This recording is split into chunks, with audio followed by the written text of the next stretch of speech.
High আমার প্রিয় বন্ধুরা, ৮ বছর দীর্ঘ বিরতির পর আবারও ছোট পর্দায় ফিরলেন দেশের প্রশংসিত এই নির্মাতা। ঈদের উপলক্ষে তিনি নির্মাণ করেছেন নতুন নাটক চুপ কথা। এই নাটকে তিনি জুটি হিসাবে বেছে নিয়েছেন তৌসিফ মাহবুব ও নাজনীন নাহার নিহাকে। নতুন নাটক চুপ কথাতে রয়েছে উচ্চবিত্ত পরিবার, প্রেম, দ্বিধা, দ্বন্দ্ব আর অপেক্ষা গল্প।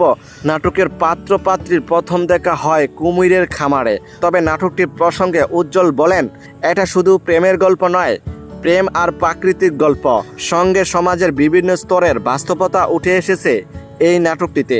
আমি সবসময় সামাজিক দায়বদ্ধতা মাথায় রেখে কাজ করি, এবারও তা ব্যতিক্রম হয়নি। সিএমবির ব্যানারে নির্মিত এই বিশেষ নাটকের গল্প লিখেছেন গীতিকবি মহাসিন মেহেদি। এর চিত্রনাট্য ও সংলাপ রচনা করেছেন উজ্জ্বল নিজেই। শ্রীমঙ্গল, জাফলং, গাজীপুর এবং ঢাকায় হয়েছে এই নাটকটির শুটিং।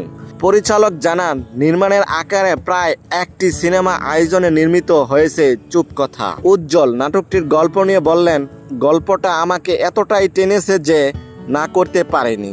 তৌসিফ, নিহা, প্রযোজক বাপ্পু বাইসহ সবাইকে মিলে দারুণ একটা টিমওয়ার্ক হয়েছে। নাটকে ফিরে আবার একটা আরাম পেয়েছি। আমার বিশ্বাস এখন নাটকের জন্য বিশেষ দর্শক গোষ্ঠী রয়েছে। সিনেমা বানাতে অনেক সময় লাগে, তাই এই দর্শকদের জন্য মাঝে মধ্যে নাটকে ফেরা জরুরি বলে মনে করি। এই ঈদে চুপ কথা উন্মুক্ত হবে সিএমবির ইউটিউব চ্যানেলে। প্রযোজক SK সাইদ আলী বাপ্পু বলেন, এই ঈদে সিএমবির সবচেয়ে গুরুত্বপূর্ণ প্রজেক্ট চুপ কথা।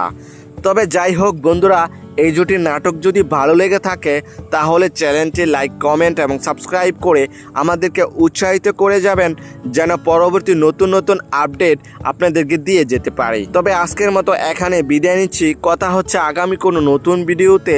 ততক্ষণ পর্যন্ত ভালো থাকবেন, সুস্থ থাকবেন।